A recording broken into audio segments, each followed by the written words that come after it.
Baik, Assalamualaikum warahmatullahi wabarakatuh. Perkenalkan, nama saya Nur Pasila, saya dari kelompok 1. Saya akan menjelaskan materi saya, yaitu format penulisan naskah ilmiah. Yang pertama yaitu tampilan sampul format penulisan karya ilmiah. Kemudian yang kedua, tulisan format penulisan naskah ilmiah. Penulisan karya ilmiah adalah laporan tertulis yang memaparkan hasil penelitian ilmiah atau pengkajian yang telah dilakukan seseorang atau sebuah tim yang memenuhi kaidah dan etika keilmuan yang dikukuhkan dan ditaati oleh masyarakat keilmuan. Terdapat beberapa karya ilmiah di perguruan tinggi, antara lain dalam bentuk makalah, laporan praktikum, laporan penelitian, artikel jurnal, skripsi, tesis, dan disertasi. Penulisan karya ilmiah yang dibahas dalam buku pedoman ini hanya mencakup makalah, proposal skripsi, dan skripsi serta makalah publikasi. Makalah adalah naskah yang sistematis dan utuh yang berupa garis-garis besar atau outlines mengenai suatu masalah dan ditulis dengan pendekatan satu atau lebih disiplin keilmuan tertentu.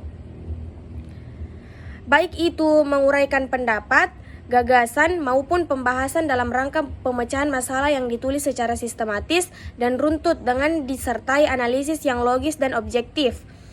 Sebagai sebuah hasil penelitian atau sebagai hasil kajian disiplin ilmu tertentu, makalah disampaikan dalam suatu pertemuan ilmiah, dipresentasikan dalam sebuah diskusi, seminar, forum kajian, atau yang berkenan dengan tugas-tugas perkuliahan yang diberikan oleh dosen yang harus diselesaikan secara tertulis oleh mahasiswa. Kemudian kriteria karya ilmiah makalah yaitu signifikan masalah atau topik yang dibahas, kejelasan tujuan pembahasan, kelogisan pembahasan, dan kejelasan pengorganisasian pembahasannya. Kemudian jenis makalah adalah makalah deduktif, yaitu tulisannya didasarkan pada kajian teoritis, yaitu pustaka yang relevan dengan masalah yang dibahas. Kemudian makalah induktif, disusun berdasarkan data empiris diperoleh dari lapangan yang relevan dengan masalah yang dibahas. Dan makalah campuran, yaitu penulisannya didasarkan pada kajian teoritis digabung data empiris yang relevan dengan masalah yang dibahas. Termasuk dalam kategori ini adalah tugas mahasiswa yang secara khusus dimaksudkan untuk mengkaji pokok bahasa tertentu. Tidak secara detail menyebutkan masalah dan metode, hanya bersifat deskriptif atau ekspositoris. Makalah disusun dengan komposisi berdasarkan instruksi dosen pengampu mata kuliah. Penulisannya mengacu kepada buku pedoman penulisan karya ilmiah dan metodologinya berdasarkan ciri khas disiplin ilmu.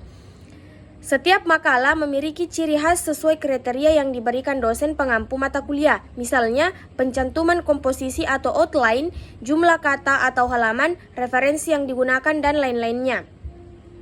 Kemudian, yang bagian C yaitu transliterasi dan singkatan format penulisan naskah ilmiah. Yang pertama yaitu transliterasi.